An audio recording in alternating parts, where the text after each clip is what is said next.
The lowest class of human beings, the Nazis, were now the masters, and they ruled with terror, including guns.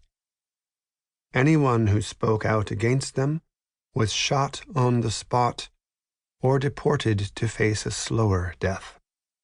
But we still did not understand how hopeless things really were.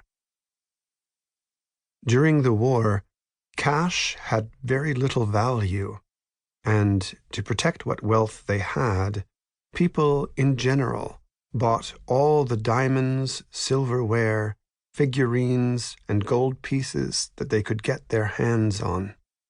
When they realized that they might soon be deported, many of my father's Jewish clients asked him, as their accountant, to be the guardian of their valuables.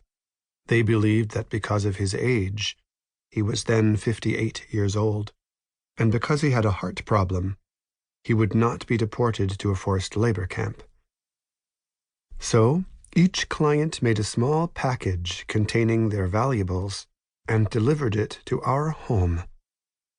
All of our relatives, including our immediate family, did the same with their jewelry.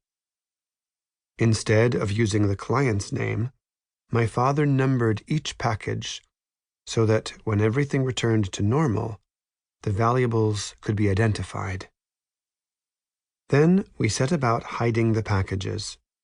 My father's office was in our house, in a room with a built-in closet where he stored all his bookkeeping files and account books.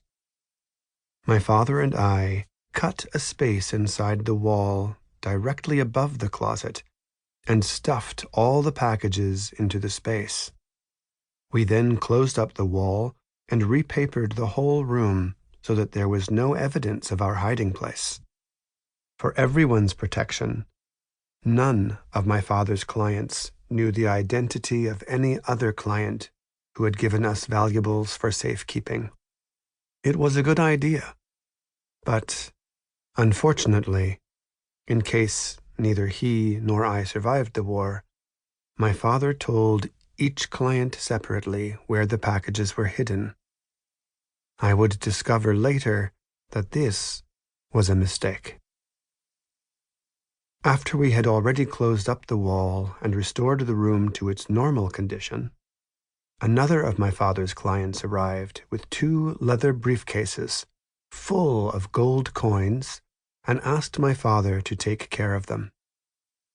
We didn't want to risk breaking the wall open again, so my father decided to ask someone else to keep the contents of the 2 briefcases safe. The person my father had chosen to guard the gold was a non-Jewish man who had taken over a business belonging to one of my father's Jewish clients for the duration of the war.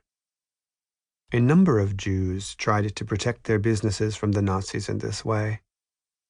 The Jews hoped that by naming a non-Jew as the legal owner of the business, they would stop the Nazis from taking it over and putting their own Verwalter, or manager, in charge. We could not transport the briefcases during the day.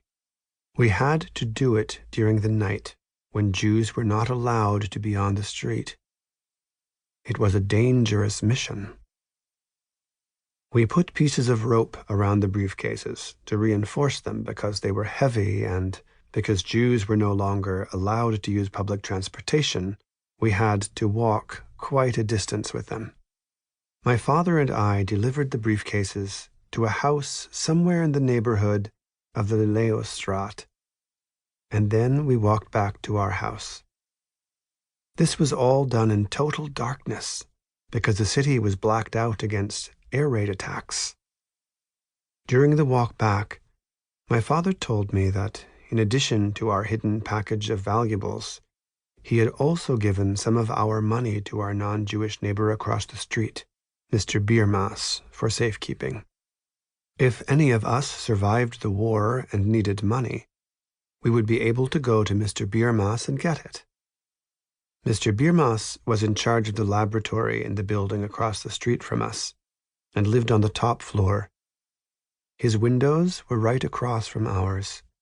He saw me several times as I escaped over the tiled, peaked roof. so I was forced to walk through the gutters.